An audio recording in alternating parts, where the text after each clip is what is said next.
Monsieur le maire, chers collègues, nous voyons tous déjà aujourd'hui les retombées sociales négatives des orientations budgétaires du gouvernement, baisse des APL, suppression des contrats aidés, refonte de l'ISF, pression fiscale des retraités, asphyxie des prérogatives des collectivités territoriales de proximité. Mais vous vous inscrivez clairement sous ce patronage, monsieur le maire. Nous pouvons donc nous attendre aux mêmes retombées en Anglet et pour les Anglois. Mais le social, monsieur le maire, le social, monsieur le vice-président du conseil départemental en charge des solidarités sociales et de l'insertion fraîchement élu. Bon sang, le social, il manque cruellement dans vos orientations budgétaires en 2018, à l'image des orientations Macron. J'y vois là une filiation angloise au cadre gouvernemental national. Les pauvres vont donc payer pour les riches. J'ai pour ma part combattu à l'occasion du premier et du second tour des élections présidentielles le projet du candidat Macron. Je suis donc opposée pour les mêmes raisons aux économies affichées dans vos orientations, au détriment des salariés et du social, politique d'austérité s'il en est. Un autre budget, plus juste, plus équitable et possible. La France Insoumise a présenté il y a quelques jours ce budget que j'ai là, monsieur le maire, et que je tiens à votre disposition. Nous y reviendrons plus longuement lors du vote du budget 2018, mais pour toutes ces raisons, je voterai contre cette délibération. Merci, monsieur le maire. Merci, madame Pereira. Monsieur Chassériau, quelques réponses, et puis après, moi, je vais conclure, je vais répondre. D'accord, donc juste pour répondre à 3 ou 4 détails à monsieur Mondorge, qui fait preuve d'une analyse donc un peu sectaire et avec des œillères. En fait, il ne regarde pas. Y a-t-il des interventions? Nous, c'est les mêmes délibérations, je pense que c'est les mêmes interventions que vous allez faire que l'année dernière. Oui, c'est ça. Alors, qui commence? Sandrine ou Sandra? Moi, ce sera très rapide. Mais je ne vais pas faire la même intervention que l'année dernière, mais même position que l'année dernière, très évidemment, bien. Monsieur le maire. Donc, nous voterons contre cette délibération. Sandra. Allez, monsieur le maire. Ouais, on y est. Bon, j'ai regardé vite fait, il n'y avait pas le 25 décembre, alors bon, on ne va pas pouvoir en parler aujourd'hui. Un peu moins de mais quand même, monsieur le maire, chers collègues, et oui, je suis toujours farouchement opposée au travail le dimanche, et je tiens à m'exprimer une nouvelle fois à ce sujet. Je ne reviendrai pas sur les questions déjà largement exprimées qui motivent mon vote contre cette délibération. Vous le savez aussi, je ne me résoudrai jamais à renoncer aux conquêtes sociales durement acquises par les travailleuses et les travailleurs de ce pays, dont le travail le dimanche il y a plus d'un siècle. Force est de constater que la politique de l'emploi menée depuis ces dernières décennies ne crée pas d'emploi, au regard, entre autres, des 9 millions de pauvres, les chiffres INSEE. A l'inverse, l'augmentation des dividendes des plus riches sur le dos des salariés explose, au prix de baisse de salaire, au prix d'augmentation du temps de travail. On écoute. Ah oui, parce que c'est pas tout à fait le même texte que l'année dernière. Non. Ah bon? Je fais l'effort de changer. Vous l'avez amélioré, madame. Mais je m'adapte avec l'actualité, monsieur le maire. Allez-y. Je recommence ou je reprends où je me suis arrêté? Non. Allez, gardez-les je là. reprends où je me suis arrêté. A l'inverse, l'augmentation des dividendes des plus riches sur le dos des salariés explose. Au prix des baisses de salaire, au prix d'augmentation du temps de travail, sous la menace constante du licenciement.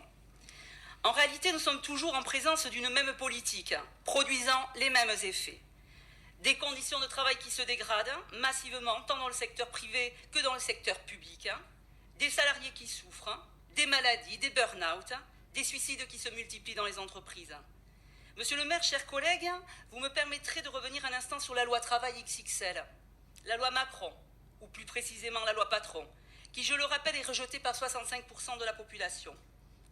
Elle pousse sans relâche depuis des mois des milliers de salariés dans la rue, du public et du privé, des retraités, des privés d'emploi, dans la rue et dans tout le pays. Tous réclament. Pas grand-chose finalement. Plus de protection sociale et plus de salaire, face au rouleau compresseur des exigences d'actionnaires et de patrons toujours plus avides de profit. La diminution de chômage ne doit se faire au prix de la précarité. Je n'ai pas l'habitude de céder, je resterai fidèle à ma position. Nous avons le pouvoir, ici, monsieur le maire, chers collègues, de décider de dire non au travail le dimanche en votant contre cette délibération. Je vous remercie, monsieur le maire. Sandra. Moi, je voudrais intervenir sur cette délibération qui fait suite au vote du conseil municipal. Alors, j'entends tout ce que vient d'être dit, mais ça m'interroge quand même. Qui fait suite au conseil municipal du 12 avril 2017 approuvant le principe de transfert de la compétence production d'eau au syndicat d'eau d'ici au 1er janvier 2018. Donc, il s'agit enfin maintenant de rationaliser l'assainissement et la distribution sur l'ensemble du territoire demain. 2018. Bon, 2018. D'eau potable pour tous sur notre territoire. Moi, je suis étonnée que nous votions également maintenant, alors que nous aurions pu attendre 2020. Bon, après tu répondras. Et peut-être avoir... Oui, 2018, ça a été voté pour 2018. Bon.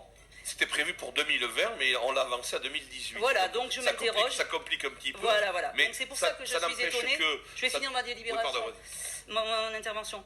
Donc moi, c'est pour ça que je suis étonnée que nous votions maintenant, alors que nous aurions pu attendre 2020 et peut-être avoir pour le moins connaissance des modalités de gestion et d'organisation du service public de l'eau. Voilà, c'était juste une question que je me posais en lisant cette délibération.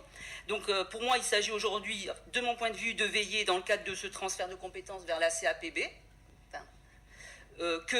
Ça je vais répéter un petit peu à chaque fois mes inquiétudes, ce transfert-là, que les intérêts des territoires et des usagers les plus faibles ne soient pas lésés, que l'harmonisation des tarifs se fasse vers le bas et que ce soit la règle, et que l'emploi et le statut des salariés concernés soient respectés.